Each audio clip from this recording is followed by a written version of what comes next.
Time is a universal resource, and everyone has the same amount of it in each day. I came to this realization after a personal experience. I was always kicking myself over my choices and actions, full of regrets. Like, instead of knuckling down on personal projects, I'd opt for hanging out with friends and having drinks. And let's not even talk about my procrastination habit. Always putting things off, telling myself, oh, I'll do it tomorrow.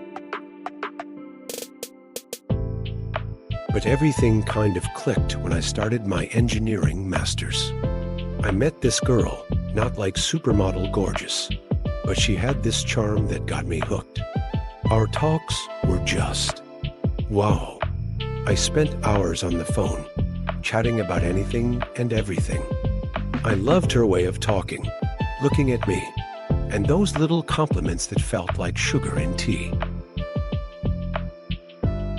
Thing is, she got really obsessed over time. Constant calls, messages, you can guess it. Balancing her and my studies became complicated, so problems arose. She'd blame me with stuff like, you don't love me enough, or you're not showing it. So, to prove myself, I'd be on the phone with her every night, skipping lectures to see her, and even ditching study sessions for online gaming with her. Well, you can guess what happened next. Failed all my courses, every single one.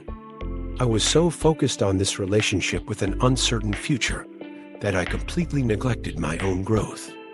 I mean, I tried to be upfront about my struggles with school, but she just couldn't get it, probably because of her own past issues. Then, one day, while I was hitting my head on the wall over my life choices, I stumbled upon this quote from Jim Rohn about time management. Some people have the incredible ability to major in minor things. Learn to separate majors and minors. Here's something that requires minor time. Here's something that requires major time. Busy, busy, busy, that may not be the deal. That is the doing. While minor tasks have their importance, the key is to prioritize major tasks, especially those involving direct interactions. If you find yourself struggling with certain tasks, it's advisable to delegate them to someone more skilled instead of spending excessive time on them.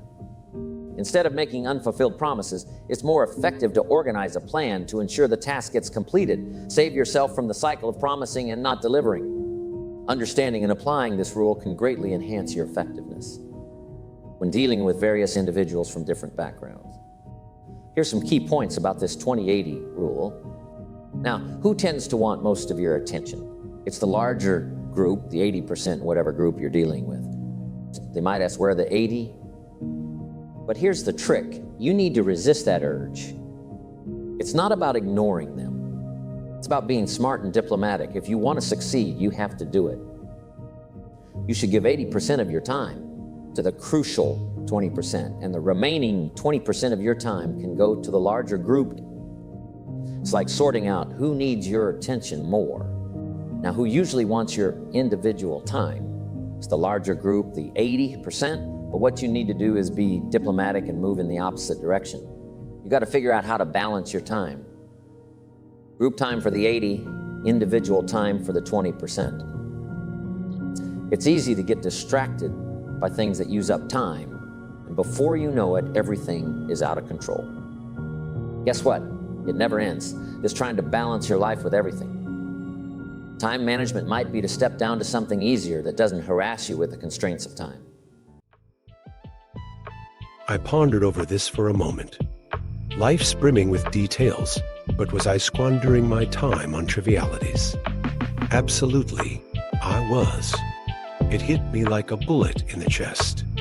After some serious chatting with a bunch of buddies, I realized that I wasn't the only one caught up in this cycle of dedicating too much time to insignificant stuff.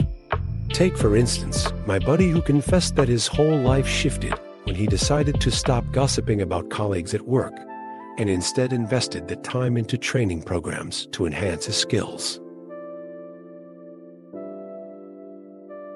It's easy to get caught up in the daily tasks that don't really propel us towards our bigger goals.